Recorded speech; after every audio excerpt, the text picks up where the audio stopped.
¿Qué tal, amigos? Les habla el Padre Rafael Chávez y aquí estamos de nuevo en su pequeño espacio de meditaciones. Estamos a domingo 21 o 21 del tiempo ordinario. En el nombre del Padre, del Hijo y del Espíritu Santo. Amén. Señor Dios, que unes en un mismo sentir los corazones de tus fieles, impulsa a tu pueblo a amar lo que mandas y a desear lo que prometes, para que en medio de la inestabilidad del mundo estén firmemente anclados nuestros corazones donde se halla la verdadera felicidad. Por nuestro Señor Jesucristo, tu Hijo, que vive y reina contigo en la unidad del Espíritu Santo y es Dios por los siglos de los siglos. Amén. Comenzamos con el profeta Isaías, capítulo 22, versículos del 19 al 23.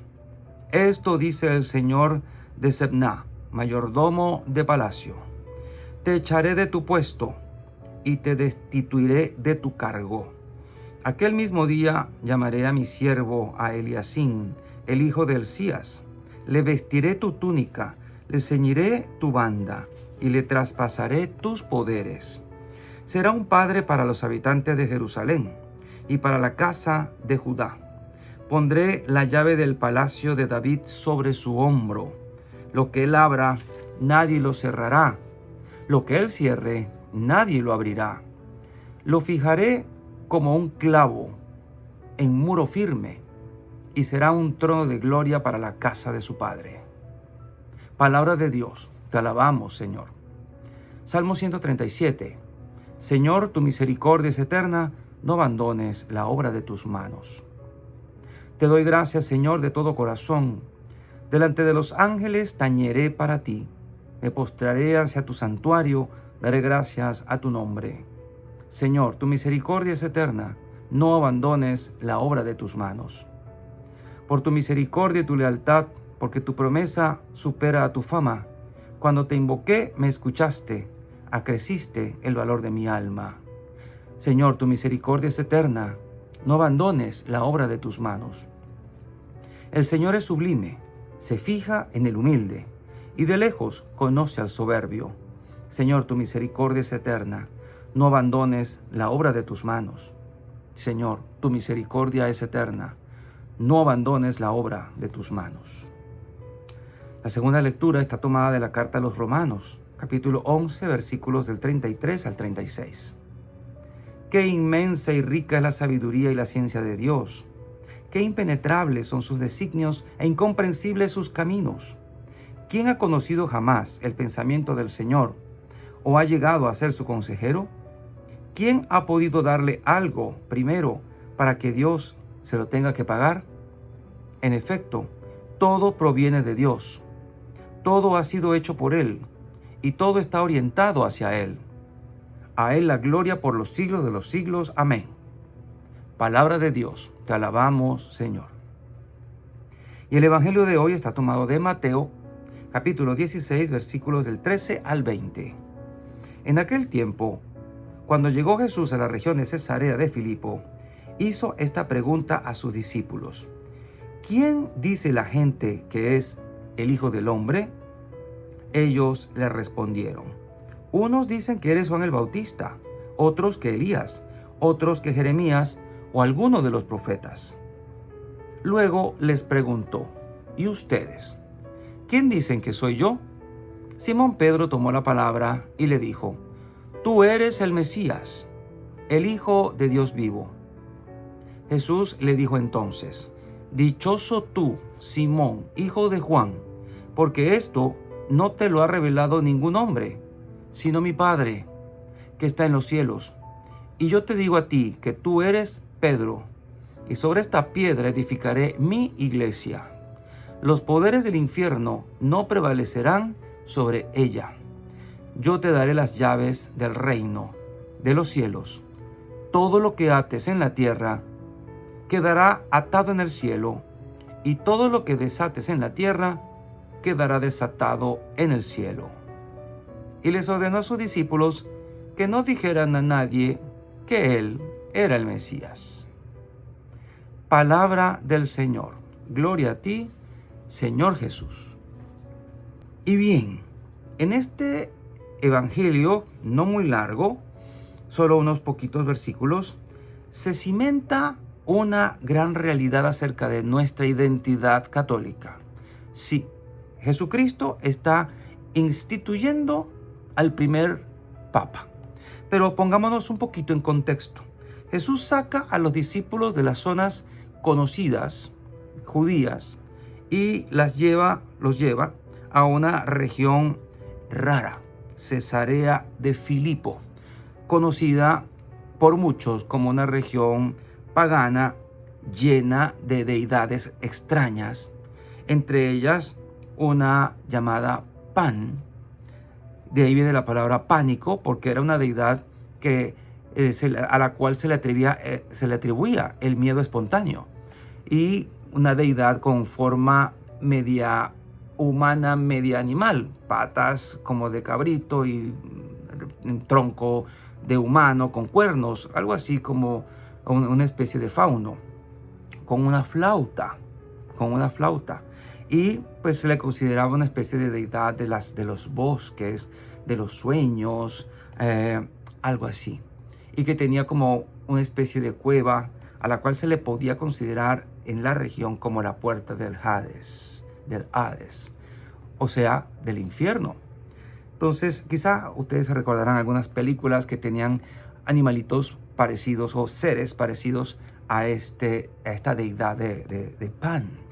En fin, lo saca a esa región, tal vez con la finalidad de que la profesión que ellos fueran a hacer se hiciera en una región donde no había forma de que de otra manera la hicieran. Proclamar a Jesús como Mesías, como el Señor. Entonces, más o menos a 2 días de camino de Cafarnaúm, ellos llegan allí y les hace esta extraña pregunta: ¿quién dice la gente que soy yo? Opiniones variadas, ninguna de ellas acertada, pero ahora les pregunta directamente a ellos, que lo han conocido, que deberían tener una idea propia y acertada de quién es. Y, oh sorpresa, es Pedro quien toma la palabra y dice: tú eres el Mesías, el Hijo de Dios vivo.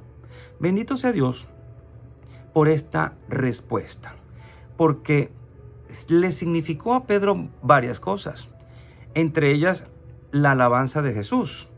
Pero no nos quedemos muy tranquilos allí, porque luego Jesús lo va a reprender, porque no se dejó mover por el Espíritu Santo luego. Pero aquí sí, se dejó mover por el Espíritu Santo porque no se lo reveló nadie de carne y hueso, sino que se lo reveló Dios. O sea, Pedro necesitó una revelación directa del cielo para reconocer a Jesús como Mesías.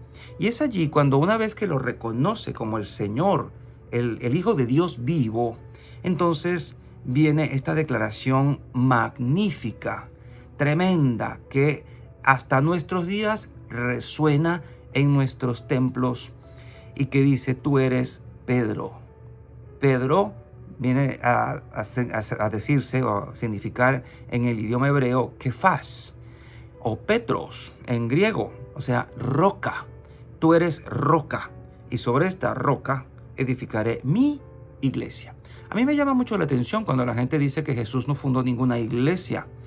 Tal vez las traducciones de Biblia que ellos tienen no son las correctas, o le cambiaron un poquito la traducción y no dice lo que tiene que decir acá. Lo que dice acá: tú eres Pedro, y sobre esta piedra edificaré mi iglesia.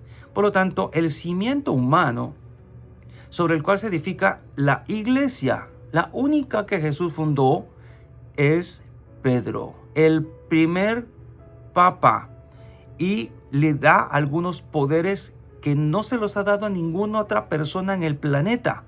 Y esto tengámoslo muy en cuenta. Hay un antecedente que es cuando en el palacio, según el texto de Isaías, cambian de cargo a una personalidad y lo sustituyen por otro, más o menos con las mismas palabras acerca de las llaves. Poner la llave en el hombro, dar las llaves. Lo que él abra nadie lo podrá cerrar, y lo que él cierre nadie lo podrá abrir. Sinónimo de autoridad, Y estas o muy parecidas palabras las toma Jesús y se las dice a Pedro, dándole autoridad sobre su iglesia, sobre su casa. porque necesitamos una autoridad visible. La iglesia no podría haber sobrevivido 2000 años sin un fundamento visible.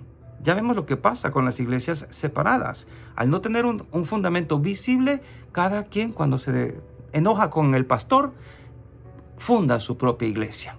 Y ahí viene la multiplicidad de iglesias, no de carismas, sino de iglesias aquí y allí. Tanto así que ahora mucha gente se pregunta, pero entonces, ¿cuál es la verdadera iglesia de Jesucristo? Nos remitimos al texto. Si tú quieres saber cuál es la verdadera, remítete a Mateo 16, a partir del versículo 13.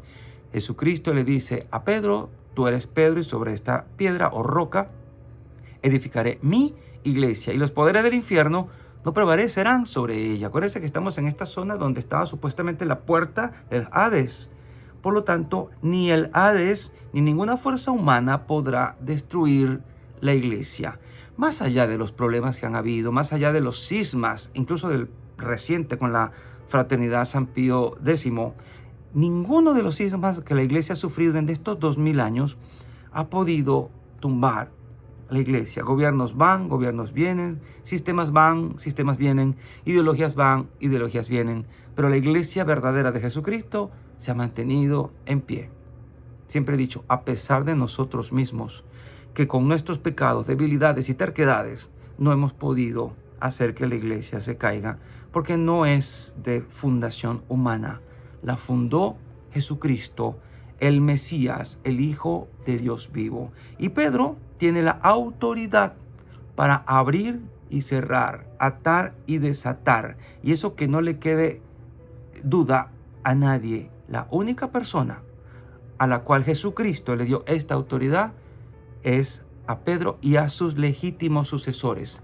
Porque no podemos pensar que una autoridad tan grande y un poder tan enorme lo iba a dar Jesús a alguien en su persona misma sin sucesión ninguna. Esto era para la institución del papado. Pedro y sus sucesores, como ha sucedido desde entonces a todos los apóstoles y a los sucesores de los apóstoles que han mantenido todo lo que es la realidad sacramental de la Iglesia Católica a través de estos 2000 años. De tal manera que recordemos, cada obispo que existe en la actualidad en la Iglesia Católica es un legítimo sucesor de alguno de esos apóstoles que acompañaron a Jesús en sus caminatas y fueron testigos presenciales de sus milagros y de sus palabras. Pero de Pedro solo hay un sucesor legítimo y está ahora en el Vaticano y se llama León XIV, aunque a algunos no les guste y aunque a algunos les disguste. Tenemos un papa y a él amamos, por él oramos. Y algo que me llamó mucho la atención, que lo oía recientemente, ningún otro papa en el pasado ha tenido tantos asesores diversos como el actual papa León XIV. Y esto es muy emocionante y como para que tengamos confianza, ¿no? Porque mucha gente ahora se las quiere dar de consejero del Papa, ahora que estamos en la era de las redes sociales, diciéndole al Papa lo que tiene que hacer, lo que tiene que decidir y preguntándole y cuestionándole por qué no lo ha hecho. Si estos están de esta manera, ¿por qué los otros no están? ¿Por qué hizo esto con aquellos y con los otros no lo hizo? Nadie tiene el panorama completo, Él lo tiene. Tenemos que aprender a confiar en lo que el Espíritu Santo hace en la iglesia y a través de quién lo hace en la iglesia. Cuando dejamos de confiar en esto, todo se vuelve un caos y el caos no viene de Dios. Así que no dudes, estás donde debes estar, en la iglesia de Jesús, y que cuando la duda te sorprenda, vete a los textos bíblicos y ahí encontrarás siempre la respuesta oportuna que necesitas.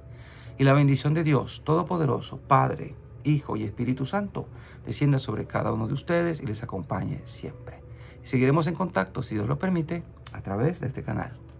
Chao, chao.